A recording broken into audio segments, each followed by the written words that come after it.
السلام علیکم۔ بسم اللہ الرحمن الرحیم وصلی اللہ علی نبی الکریم رب اشرح لی صدری ویسر لی امری واحلل عقدۃ من لسانی یفقہوا قولی۔ اللہ کا شکر ہے کہ ہم تمام لوگ اکٹھا ہوئے تاکہ کچھ کانٹمپلیشن کر سکیں، کچھ غور و فکر کر سکیں۔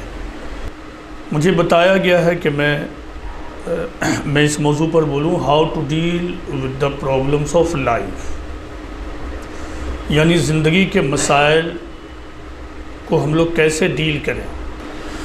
دیکھیے یہ جو سبجیکٹ ہے how to deal with the problems of life, یہ جو مسائل زندگی ہے اور اس کا حل یعنی مسائل زندگی کا حل کوئی میتھمیٹکس کی نوعیت کی کوئی چیز نہیں ہے کہ ایک آدمی کھڑا ہو اور پھر یہ بتائے کہ 2 + 2 = 4، اس کا استعمال وہاں کر لیجئے، اور 5 + 5 = this، اس کا آپ اپلیکیشن وہاں کر لیجئے، یا پھر یوں کہ a + b کا ہول اسکوائر یہ ہوتا ہے، اور زندگی کے مسائل کا جو الجبرک فارمولا ہے یہ، اور نہ ہی اس کو ہم گرامیٹیکل انداز میں حل کر سکتے ہیں کہ ہم یہ بتائیں کہ زندگی کے مسائل کے پارٹس آف اسپیچ یہ ہیں، نہیں۔ دیکھیں زندگی کے مسائل کا حل دراصل وژڈم میں ہے، حکمت میں ہے۔ جس آدمی کو بھی کامیاب زندگی گزارنا ہے اسے چاہیے کہ اپنے اندر وژڈم کو بڑھائے، اپنے اندر حکمت کو بڑھائے۔ زندگی میں سب سے زیادہ جو امپورٹنٹ چیز ہے وہ زاویہ نگاہ کا ہے، وہ وے آف تھنکنگ کا ہے، اور اپروچ کا ہے کہ آپ کا اپروچ کیسا ہے۔ مشہور کوٹ ہے، مشہور فریز ہے، whom God wishes to destroy he first makes him mad۔ مشہور قول ہے، سم ٹائم لوگ اس کو یوریپیڈیز سے منسوب کر کے بتاتے ہیں، لیکن یہ ثابت نہیں ہے۔ کچھ اور لوگ اس کو کسی اور کا بھی قول بتاتے ہیں، لیکن دس از دا ویری فیمس کوٹ۔ یہ آپ کو زندگی کی حقیقت بتاتا ہے، اور وہ کیا ہے؟ اس قول کا مطلب یہ ہے کہ اللہ تعالیٰ جس کو تباہ و برباد کرنا چاہتا ہے وہ اس کو دیوانہ بنا دیتا ہے۔ دیوانہ بنانے کا مطلب کہ اس کی مت ماری جاتی ہے، سمپل لینگویج میں بولتے ہیں اس کی مت ماری گئی ہے، تو اس کی مت ماری جاتی ہے۔ تو اس کوٹ سے بھی اندازہ ہوتا ہے کہ زندگی میں اصل جو اہمیت ہے وہ ہے مائنڈ سیٹ کا، مائنڈ سیٹ کا۔ اسی طرح فریڈرک لینڈبرج کا آپ نے نام سنا ہوگا، تو ہی was a famous English poet. ان کا ایک فیمس کپلیٹ ہے، Two men look out through the same bars, one sees the mud and one the stars۔ یعنی دو آدمی ایک ہی بار یعنی ایک ہی کھڑکی سے باہر دیکھتا ہے، ایک تاروں کو دیکھتا ہے اور ایک کیچڑ کو دیکھتا ہے۔ اس سے بھی وہی معلوم ہو رہا ہے، یعنی اصل مسئلہ کیا؟ زاویہ نگاہ کا، کہ آپ کے دیکھنے کا انداز کیسا ہے، دیکھنے کا انداز کیسا۔ اس معاملے میں موجودہ زمانے میں بہت زیادہ تحقیق ہوئی ہے، اور تحقیق کا جو آخری نتیجہ ہے وہ یہ ہے کہ انسان کے اندر اللہ تعالیٰ نے اتنی زیادہ پوٹینشیل اور امکانات کو رکھ دیے ہیں کہ اگر انسان ان پوٹینشیلز اور امکانات کو استعمال کرے تو وہ اپنے نہیں کو ہے میں تبدیل کر سکتا ہے۔ اسی بات کو ایک مشہور سائیکولوجسٹ نے اپنی پوری زندگی کی ریسرچ کو ایک جملے میں پرویا ہے اس طرح: میں نے اپنی پوری زندگی کی تحقیق کے بعد جس چیز سے میں سب سے زیادہ حیران زدہ ہوں وہ یہ کہ وہ انسان کی وہ کوالٹی کہ اس کو استعمال کر کے وہ اپنے نہیں کو ہے میں تبدیل کر سکتا ہے، وہ اپنے نہیں کو ہے میں تبدیل کر سکتا۔ One of the wonderful characteristics of human being is their power to turn his or her minus into plus. تو سارا معاملہ کیا ہے؟ زاویہ نگاہ کا ہے۔ کہ آپ کا اپروچ کیسا ہے چیزوں کو دیکھنے کا۔ جب آپ اسلامک تھیولوجی کی اسٹڈی کریں گے تو آپ یہ پائیں گے کہ اسلامک تھیولوجی کو جس طرح بعد کے زمانے میں ایکسٹرنل اپیرنسز اور ایکسٹرنل کلچر سے جوڑ دیا گیا ہے، اصلاً وہ نہیں ہے۔ اسلامی کلچر جسے کہا جاتا ہے اس کا تعلق بھیس بھوسا کھان پان سے کہیں زیادہ دراصل سوچ سے ہے۔ اسلام نے کیا کیا، اور پروفٹ محمد صلی اللہ علیہ وسلم کا جو بگیسٹ کنٹریبیوشن ہے ٹوارڈس مین کائنڈ، وہ یہ کہ انسان کو سوچنے کا ایک الگ زاویہ نگاہ دیا۔ ایک مثال سے اس کو سمجھاتا ہوں۔ پیغمبر اسلام محمد صلی اللہ علیہ وسلم کو اپنی زندگی میں ایک مرتبہ طائف جانا پڑا، طائف جانے کی پلاننگ ہوئی۔ طائف جس طرف سے جانا پڑا وہ راستہ تھوڑا تنگ تھا، نیرو اسٹریٹ تھی۔ پروفٹ آف اسلام کے جو ساتھی تھے وہ پروفٹ آف اسلام کے ساتھ لرننگ اسپرٹ کے ساتھ رہتے تھے۔ دوسری طرف خود پروفٹ آف اسلام کوئی موقع ایسا نہیں چھوڑتے تھے جس کو آپ استعمال کر کے اپنے صحابہ کو، جنہیں ہم صحابہ کہتے ہیں، اپنے ساتھیوں کو کوئی ٹیچ اور کوئی لیسن اور یا کوئی اپدیش نہ دیتے تو آپ ہمیشہ موقع کو استعمال کر کے کوئی ٹیچ کرتے تھے، کوئی اپدیش دے دیتے تھے، کوئی نصیحت کر دیتے تھے۔ اسی طرح آپ نے اپنے اس موقع سے اپنے کمپینینز سے پوچھا کہ اچھا اس راستے کا نام کیا بتاؤ۔ لوگوں نے بتایا الضیقہ، اس کا مطلب ہوتا تنگ راستہ، نیرو اسٹریٹ۔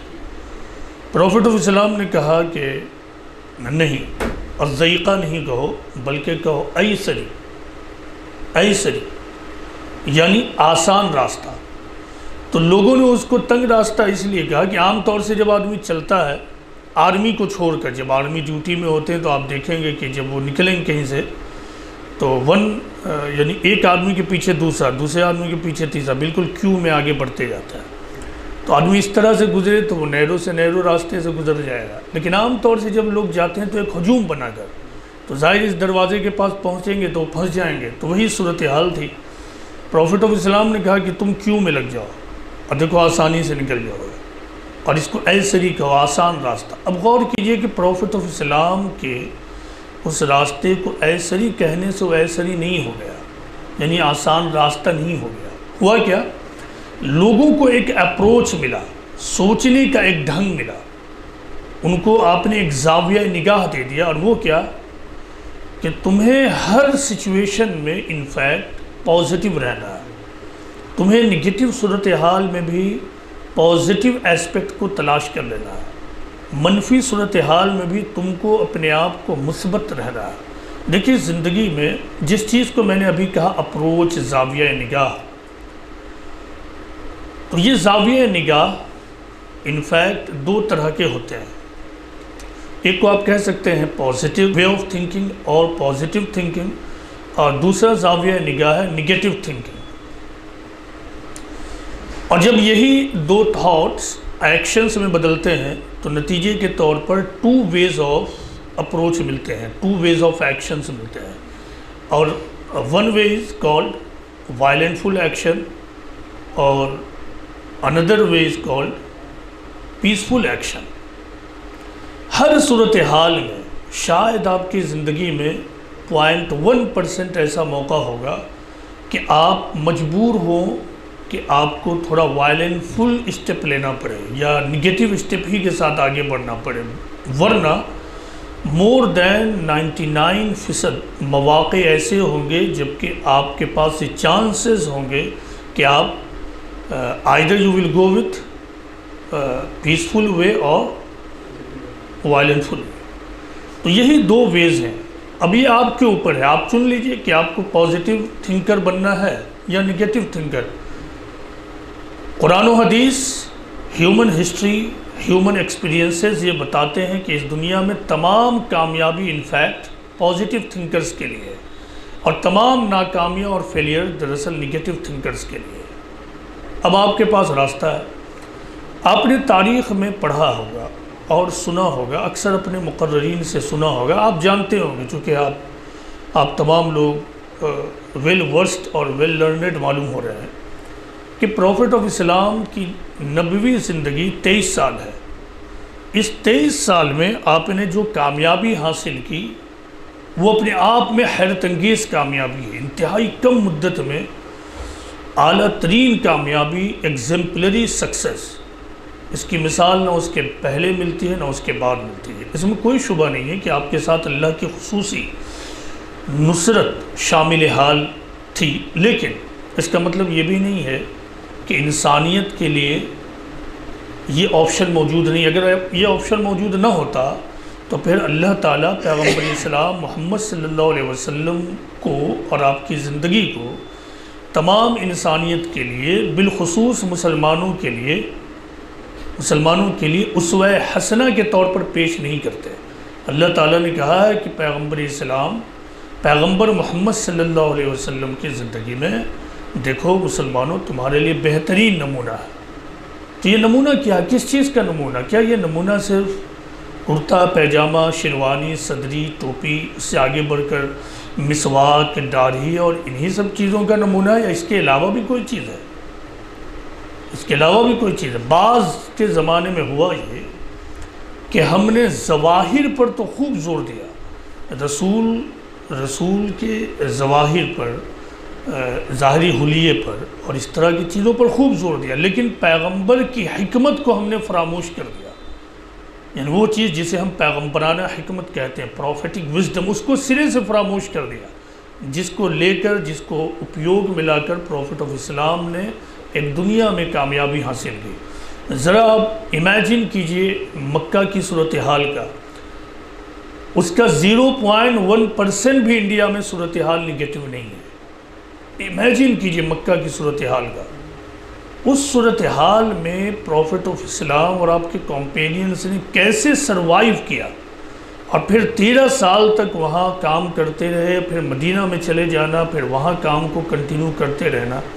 یہ کوئی آسان کام نہیں تھا، یہ کوئی ایسا کام نہیں تھا جو صرف اس لیے ہوا کہ ہم ان کو بعد کے زمانے میں محض قصہ کہانی اور قصہ گوئی کے طور پر استعمال کریں اور پھر چاشنی لے کر اٹھ کر چلے جائیں۔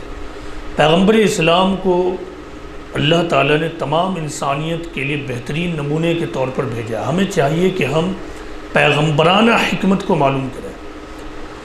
پروفٹ آف اسلام کے وژڈم پر اب فوکس کیجیے۔ آپ کا مقصد کیا تھا بطور پیغمبر؟ بطور پیغمبر آپ کا مقصد تھا وننس آف گاڈ کو اسپریڈ کریں، جس کو ہم توحید کہتے ہیں۔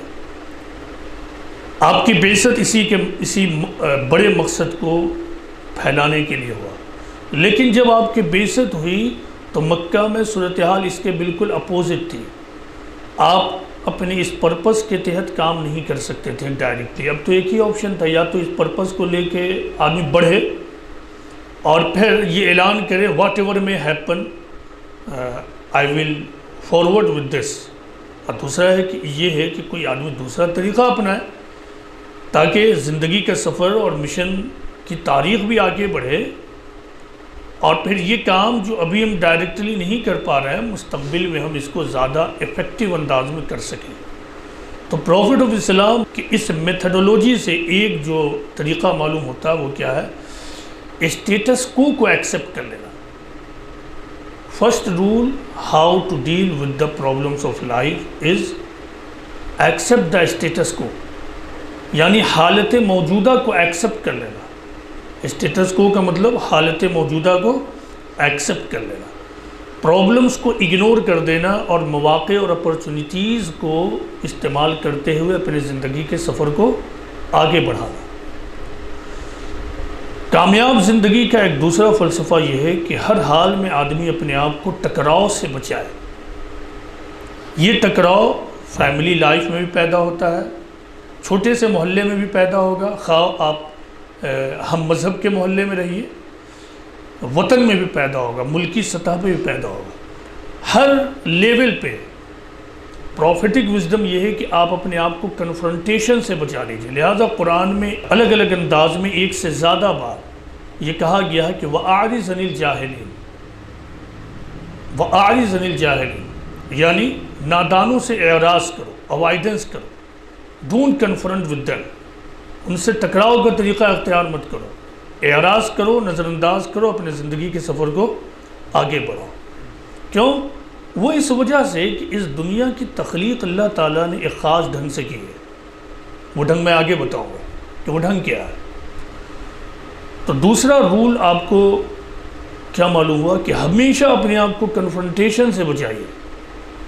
یہ کنفرنٹیشن ایسا نہیں کہ ایک قوم اور دوسری قوم ہی کے درمیان ہوتا ہے، ایک بھائی اور دوسرے بھائی کے درمیان، میاں بیوی کے درمیان، پڑوس کے درمیان، ایک چھوٹے سے شہر میں، ہر جگہ یہ ہوگا۔ اگر آپ اپنی زندگی میں سکسس چاہتے ہیں اور زندگی کے مسائل کو حل رخی انداز میں سوچنا چاہتے ہیں تو اپنے اندر ایک طریقہ یہ پیدا کیجئے کہ ہر حال میں ہمیں کنفرنٹیشن سے بچنا ہے، کنفرنٹیشن سے بچنا۔ یہ کنفرنٹیشن کبھی ڈائریکٹ پرووکیشن کے ذریعہ پیدا ہوگا، کبھی کوئی ایسی صورت پیدا ہوگی جب کہ آپ کو یہ محسوس ہوگا کہ he committed wrong, he ڈڈ wrong.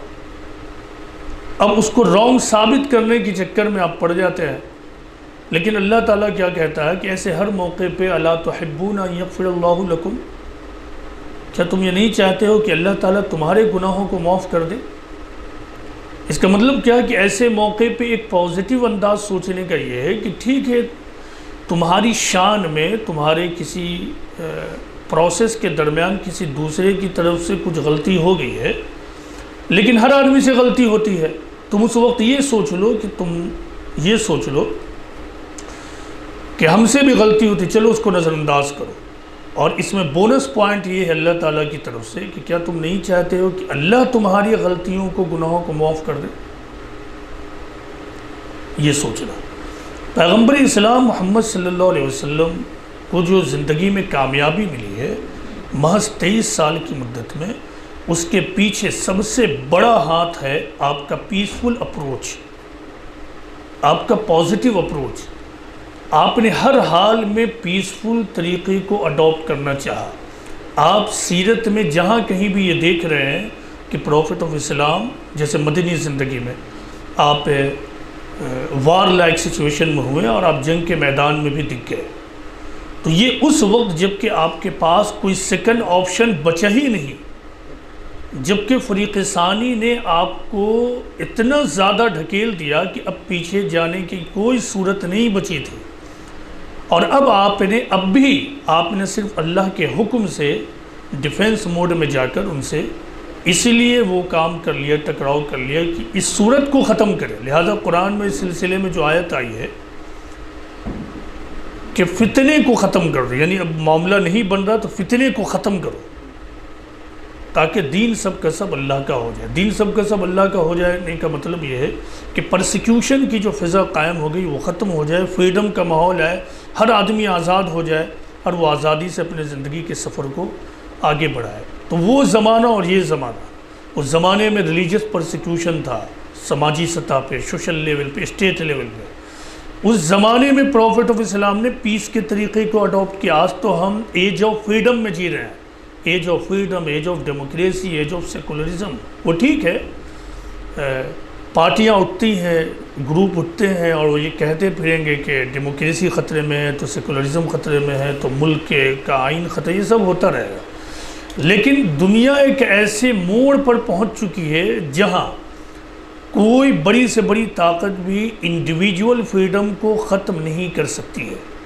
آپ یہ جان لیں، جو طاقت بھی انڈیویجول فریڈم سے فائٹ کرنا چاہے گی اس کو تاریخ رد کر دے گی۔ تو جو طاقت اپنا سروائیول چاہتی ہے اس کو فریڈم آف انڈیویجول کو چھوڑنا ہوگا۔ لہٰذا وائز آدمی وہ ہے جو یہ جانے کہ اس طرح کے مسائل ٹیمپرری ہوتے ہیں۔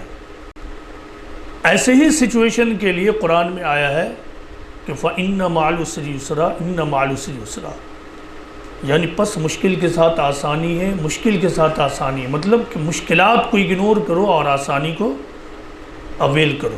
تو زندگی کے مسائل کو ڈیل کرنے کا جو تھرڈ رول ملا وہ کیا ہے کہ پرابلمز کے وقت پرابلمز کو دیکھنے کے بجائے آپ اپرچونیٹی کو تلاش کیجیے۔ زندگی، دنیا کی تخلیق اللہ تعالیٰ نے اس ڈھنگ سے کی ہے کہ یہاں ہمیشہ آبسٹیکلز کے ساتھ ایز موجود ہوتا ہے۔ ڈس ایڈوانٹیج کے ساتھ ایڈوانٹیج موجود ہوتا ہے، مسائل کے ساتھ مواقع موجود ہوتے ہیں۔ دانشمند آدمی وہ ہے جو مسائل کو نظر انداز کر کر مواقع کی تلاش میں رہتا ہے، اور یہ تو بلیورز کے لیے تو اس میں پلس پوائنٹ ہے۔ جو لوگ بلیورز ہیں، یہاں جو لوگ قرآن کو ماننے والے ہیں، ان کے لیے تو یہ پلس پوائنٹ ہے۔ جیسے وہ لوگ جو قرآن کو نہیں مانتے ہیں، اللہ کو نہیں مانتے، فار ایگزامپل ایتھیسٹ، تو ان کے لیے تو اس میں بس اتنی ہی بات ہے کہ دیکھو واو واٹ اے وزڈم، وہ صرف اتنا ہی بولیں گے کہ کتنی بڑی وزڈم کی بات ہے، لیکن آپ کے لیے اس میں پلس پوائنٹ یہ ہے کہ یہ وزڈم کی بات خود اللہ تعالیٰ بتا رہا ہے۔ تو جب اللہ بتا رہا ہے تو ہمیں تو اس وزڈم میں کوئی ڈاؤٹ ہونا ہی نہیں چاہیے۔ اب اس کے بعد کون ہستی ہے جو آپ کو wisdom they? G next role, پیغمبر اسلام محمد صلی اللہ علیہ وسلم نے زندگی کی ایک حکمت کو بتاتے ہوئے یہ کہا کہ ان اللہ یعطی علی الرفق وما لا یعطی علی العنف، اللہ تعالیٰ نرمی پر وہ چیز دیتا ہے جو وہ سختی پر نہیں دیتا۔ ان ادر ورڈس، اللہ تعالیٰ پیسفل اپروچ پر وہ چیز دیتا ہے جو وہ وائلنٹفل اپروچ پر نہیں دیتا ہے۔ یہ پیغمبر اسلام محمد صلی اللہ علیہ وسلم کا اسٹیٹمنٹ ہے، پروفٹ محمد کا اسٹیٹمنٹ ہے، یہ میرا اسٹیٹمنٹ نہیں ہے۔ تو اس میں کیا شبہ؟ جب پروفٹ نے یہ بات کہہ دی تو پھر اس میں شبہ کی کیا بات ہے؟ نیکسٹ رول کیا ہے؟ قرآن نے یہ بتایا ہے کہ زندگی کے مسائل کے حل کے وقت ایک طریقہ یہ ہے کہ تم صلح کی روش اختیار کرو، یعنی کنفرنٹیشن کے مقابلے میں ریکنسیلیشن کی طرف جاؤ، اگرچہ اس وقت کچھ وقتیہ نقصان تمہیں ہو، نقصان کے باوجود تم ریکنسیلیشن اور کمپرمائز کی طرف بھاگو۔ یہ ریکنسیلیشن اور compromising attitude in the problems of life تمہیں یہ موقع دیں گے کہ تم اپنی قوت کو زیادہ بڑے مقاصد کے لیے استعمال کر سکو، تم اپنی قوت کو چھوٹی چھوٹی چیزوں میں ضائع نہ کرو۔ قرآن و حدیث کو جب آپ اس اینگل سے پڑھیں گے تو اس میں اتنا زیادہ وزڈم کی باتیں ہیں، اتنا زیادہ حکمت کی باتیں ہیں کہ دنیا کی پاورفل سیلف ہیلپ بک بھی آپ اٹھا کے دیکھ لیں، اتنا زیادہ اسٹریٹ فارورڈ کلیئر کٹ انداز میں آپ کو کہیں اتنی وزڈم کی بات نہیں ملے گی، بالکل صاف ستھرے انداز میں۔ جیسے کوئی بھی آپ سیلف ہیلپ بک یا پازیٹیو ایٹیٹیوڈ کے ڈیولپ کرنے والی کتابوں کو اٹھا لیں گے، اب ایک بات کو کہنے کے لیے انہیں 5-6 صفحات ایک چیپٹر لکھنا پڑ رہا۔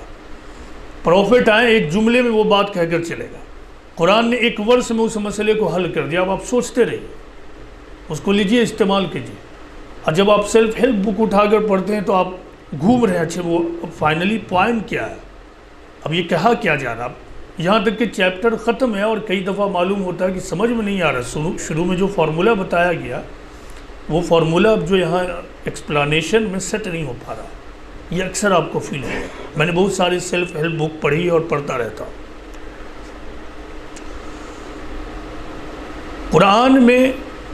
قرآن میں پیغمبروں کے جو مقاصد بتائے گئے ہیں، پیغمبروں کے جو مقصد بعثت بتائے گئے ہیں، مقاصد بعثت یعنی purpose of advent of the prophets, اس میں یہ بتایا گیا ہے کہ اللہ تعالیٰ پروفٹس کو 4 بڑے مقاصد کے ساتھ بھیجتا ہے۔ ان میں سے ایک بڑا مقصد کیا ہے؟ ایک بڑا مقصد ہے کہ وہ لوگوں کو حکمت کی تعلیم دیتے ہیں، وزڈم کی تعلیم دیتے ہیں، لیکن ہم نے وزڈم کو فراموش کر مسائل کی دنیا میں ہم گم ہو گئے۔ جی ہم مسائل کی دنیا میں گم ہیں، یہ مسئلہ تو وہ مسئلہ، اس کا مسئلہ کیا ہے تو اس کا مسئلہ کیا ہے، اسی میں گم ہو کر رہ گئے۔ اسی لیے اب قرآن اور حدیث کے ادھین کے طریقے کو بدل گیا۔ وہ طریقہ کیا ہوگا؟ آپ قرآن و حدیث کا ادھین وزڈم کو سیکھنے کے لیے کیجیے، وزڈم کی بات اس سے نکالیے، جس وزڈم کا آپ بہت ہی ایکوریٹلی پروفیٹک وزڈم نام دے سکتے ہیں، آپ اس کے لیے پڑھیے۔ حدیث میں کاؤنٹلیس وزڈم کی باتیں آپ کو ملیں گی۔ پیغمبر اسلام کی زندگی کا ایک طریقہ کیا؟ دیکھیے سماج میں اکثر ٹکراؤ اور مسائل معلوم کیوں پیدا ہوتے ہیں؟ وہ یہ کہ آدمی سماج میں آئیڈیل اپروچ اختیار کرتا، آئیڈیل اپروچ، اور آئیڈیل اپروچ اس دنیا میں ورکیبل نہیں ہے۔ یعنی آپ اپنی بیوی کے ساتھ آئیڈیل اپروچ کے ساتھ نہیں رہ سکتے ہیں۔ آپ ایک بات کہتے ہیں، بیوی کی رائے کچھ اور ہے۔ آپ ایک بات کو قرآن و حدیث سے ثابت کر دیتے ہیں، اس کے باوجود بیوی اس پہ ایگری نہیں ہوتی ہے، تو اب کیا کیجیے گا؟ آئیڈیل کو اسٹیبلش کرنے کے لیے آپ ہر دن بیوی کو طلاق دیجیے گا، یا پھر پڑوس کے ساتھ بھی وہی معاملہ ہوگا، پڑوس کچھ اور بولے گا، آپ کی رائے کچھ اور ہے۔ پروفٹ آف اسلام کی زندگی سے ایک بڑا نمونہ کیا ملتا ہے کہ اپنی زندگی کے معاملات میں تم آئیڈیل ہو جاؤ، یعنی پرفیکٹ۔ تم ہمیشہ پرفیکشنزم کو اچیو کرنے کی کوشش کرو، لیکن سوشل معاملات میں، سوشل پرابلمس میں تم ہمیشہ پریکٹیکل اپروچ اختیار کرو، یعنی تمہارا طریقہ پریگمیٹک ہونا چاہیے۔ اس کی بہترین اور مشہور مثال ہے صلح حدیبیہ کی۔ صلح حدیبیہ کا واقعہ آپ میں سے اکثر نوجوانوں نے سنا ہوگا۔ صلح حدیبیہ کے وقت ہوا یہ تھا کہ پروفٹ محمد نے اپنے مور اور لیس 1400 کمپینینز کے ساتھ عمرہ کرنے کا پروگرام بنایا۔ بہت پوتر مقصد تھا، مقدس مقصد تھا۔ آپ نکلتے ہیں اور مکہ کی طرف روانہ ہوتے ہیں، لیکن آپ کے اپوننٹس نے آپ کو حدیبیہ کے مقام پر روک دیا اور کہا کہ ہم آپ کو کسی بھی حال میں مکہ میں داخل نہیں ہونے دیں گے، آپ کوئی بھی کچھ بھی کہیے، نہیں ہم مانیں۔ اس کی تفصیلات ہیں، آپ سیرت کی کتابوں میں جا کر پڑھیے۔ اب دیکھیے پروفٹ محمد صلی اللہ علیہ وسلم کے سامنے اب دو میں سے ایک اپروچ تھا۔ یا تو آپ اپنے آپ کو حق پر ثابت کرنے کے لیے کہتے کہ ارے ہم تو رائٹ ہیں، اور خود عربوں کا یہ قانون تھا کہ اگر کوئی مکہ میں بیت اللہ حج اور عمرہ کرنے کے لیے جا رہا تو کوئی بھی اس کو نہیں روکے گا، دشمن بھی آئے گا تب بھی نہیں روکے گا، یہ وہاں کا قانون تھا۔ پروفٹ آف اسلام اس کو یوز کر سکتے تھے، کہہ سکتے تھے کہ تم تو خود ہمارے عرب کے قانون کو توڑ رہے ہو۔ آپ نے ایسا کچھ بھی نہیں کیا، بلکہ آپ نے ایک دوسرا حل نکالا۔ وہ کیا ہے کہ کیسے یہ ٹکراؤ کا ماحول ختم ہو جائے، اور آپ نے پوری کوشش کرنی شروع کر دی کہ کوئی پیسفل پیکٹ ہو جائے، پیسفل ٹریٹی ہو جائے۔ اور اس کا خلاصہ یہ ہے کہ جب یہ نوبت آ گئی کہ پیسفل ٹریٹی ہونے لگے، تو اس وقت پروفٹ آف اسلام نے ایک جملہ لکھایا، ھذا ما قاضی علیہ محمد الرسول اللہ، کہ یہ جو معاہدہ ہے محمد اللہ کے رسول کی طرف سے ہے۔ اب فوراً ادھر سے اپوننٹ بھڑک گئے کہ یہی تو ہم نہیں مانتے ہیں، ہم اللہ کو اور سپریم بینگ کو تو مانتے ہیں، لیکن ہم یہی نہیں مانتے ہیں کہ you are the prophet of God. اب تم یہی لکھ رہے ہو، سمجھ لیجیے۔ اور پروفٹ محمد کی یہ ذمہ داری بھی تھی کہ آپ لوگوں کو بتائیں کہ I am the prophet of God, یہ آپ کی ذمہ داری تھی، آپ کو بتانا تھا۔ اس سے بڑا حق اور کیا ہو سکتا ہے کہ کوئی کسی کو خود اللہ یہ کہہ دے کہ تمہاری یہ ڈیوٹی ہے، you are the prophet of God, اور تم جا کے لوگوں کو بتا دو کہ انا نبی، کہ میں نبی ہوں۔ تو پروفٹ آف اسلام نے ایسا کچھ نہیں کیا۔ آپ نے حضرت علی سے کہا کہ علی اس کو ڈیلیٹ کرو، لیکن سچویشن تھوڑا سا ایموشنل تھا، کوئی تیار نہیں ہوا۔ پھر پروفٹ محمد نے خود پوچھا کہ لاؤ، اور اس کو ڈیلیٹ کر دیا۔ یہ مثال کس بات کی ہے؟ اپنے ذات میں آئیڈیل ہونا، یعنی اس کو ڈیلیٹ کرنے کے بعد بھی آپ اللہ کے پروفٹ ہی رہے، اس کو ڈیلیٹ کرنے کے بعد بھی آپ کے جو کمپینینز تھے وہ آپ کے ساتھی ہی رہے، غصہ غصی سب اپنی جگہ، لیکن سب آپ کے ساتھی ہی رہے، آپ کی اس حیثیت پہ کوئی ضرور نہیں ہے۔ لیکن اس پریگمیٹک اپروچ کا فائدہ یہ ہوا کہ تاریخ آگے بڑھ گئی، اور 10 سالہ نو وار پیکٹ بن گیا۔ تو فارمولہ کیا ملا کہ زندگی میں اکثر آپ کے سامنے مسئلہ کچھ ایسا ہوگا کہ آپ دیکھیں گے حق یہ ہے، یہ باطل ہے، یہ ٹروتھ ہے، یہ فالس ہے، یہ آئیڈیل وے ہے اور دوسرا نان آئیڈیل وے ہے۔ پروفیٹک وزڈم یہ ہے کہ بہترین طریقہ ہے کہ اپنی ذات کی سطح پہ آئیڈیل بن جاؤ، اور سوشل معاملات میں تم پریگمیٹک اپروچ اختیار کرو۔ اور ایسا کیوں ہے؟ کیونکہ فائنلی قرآن میں حکم کیا آیا ہے، وَكُلُّهُمْ آتِيهِ يَوْمَ الْقِيَامَةِ فَرْدًا، کل آخرت میں تم سب تنہا کھڑے کیے جاؤ گے، ہم مسلمان ہیں، یعنی ہم خدا کو ماننے والے ہیں، سچے ہیں، یہ میری ذمہ داری ہے کہ ہم سچائی پر رہیں، لیکن کوئی دوسرا بھی سچائی پر رہے اس بات کے لیے ہم مجبور نہیں ہیں۔ اس کے بارے میں صرف مجھ سے یہی پوچھا جائے گا کہ تم نے ٹروتھ کو کنوے کیا یا نہیں کیا۔ اب اس نے ٹروتھ کو ایکسیپٹ کیا یا نہیں کیا، یہ میرا ڈومین نہیں ہے۔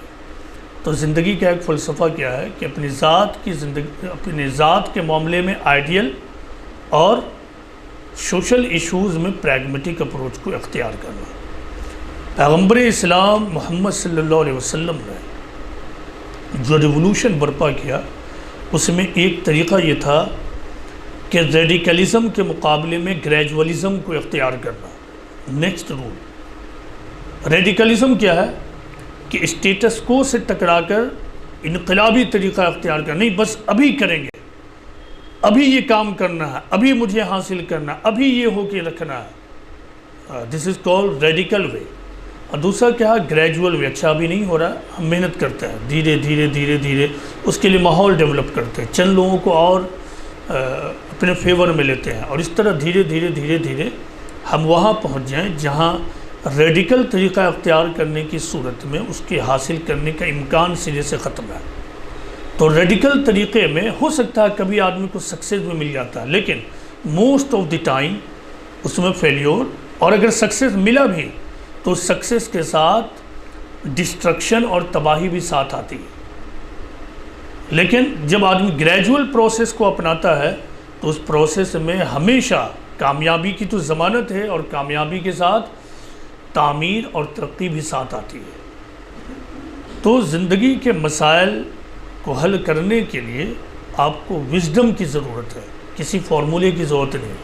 آپ کو اپنے اپروچ کو ڈیولپ کرنا ہوگا، آپ کو اپنے زاویہ نگاہ کو درست کرنا ہوگا، اور وہ ان تمام زاویہ نگاہ کا خلاصہ کیا ہے؟ ان تمام زاویہ نگاہ کا خلاصہ، یعنی رائٹ زاویہ نگاہ کا خلاصہ یہ ہے کہ ہر حال میں اپنے آپ کو پازیٹیو رکھیں، اپنے آپ کو مثبت سوچ پر رکھیں، مثبت سوچ پر، یعنی اپنے آپ کو سکراتمک رکھیں۔ پازیٹیو کو سکراتمک بولتے ہیں نا، ہاں، اپنے آپ کو سکراتمک رکھیں، یعنی نکراتمک نہ بنائیں، نگیٹو نہ بنائیں۔ تو یہی زندگی کے مسائل کا حل کا ایک سنگل پوائنٹ فارمولا ہے، اسی پہ سب کو پٹ کیجیے، ہمیشہ اسی پر پٹ کیجیے۔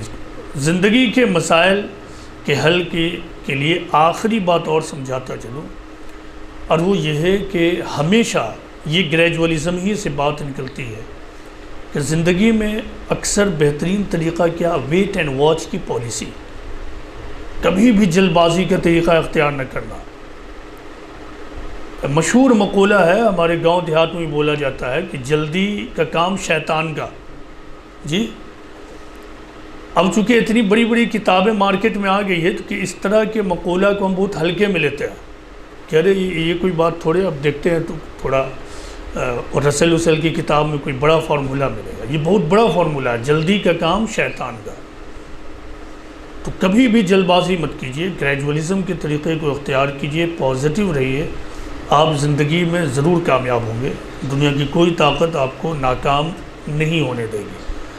اور آخری نوٹ کہ ہر حال میں اللہ پر کامل ٹرسٹ رکھیے، ہر حال میں کامل ٹرسٹ، اور تمام فارمولے پر جو ایک فارمولہ بھاری ہے وہ کیا ہے؟ اپنی زندگی میں صبر کے طریقے کو ڈیولپ کیجیے۔ قرآن میں جو سب سے زیادہ جس بات پر اور جس کیریکٹر پر زور دیا گیا ہے دیگر چیزوں کے علاوہ، وہ صبر ہے۔ بلکہ ایک مفسر قرآن اور مفکر اسلام کے مطابق قرآن کی بیشتر آیتیں ڈائریکٹلی یا انڈائریکٹلی صبر ہی کی تلقین کرتی ہے۔ 200 سے زیادہ قرآن میں آیتیں وہ ہیں جو صبر اور پیشنس کی بات کرتی ہیں، لیکن جو آیتیں صبر اور پیشنس کی بات نہیں بھی کرتی ہیں، آپ غور کیجئے گا تو اس میں بھی صبر ہی کے لیے کہا گیا۔ مثال کے طور پر اس کو آپ سمجھیے انڈائریکٹ صبر کی تلقین۔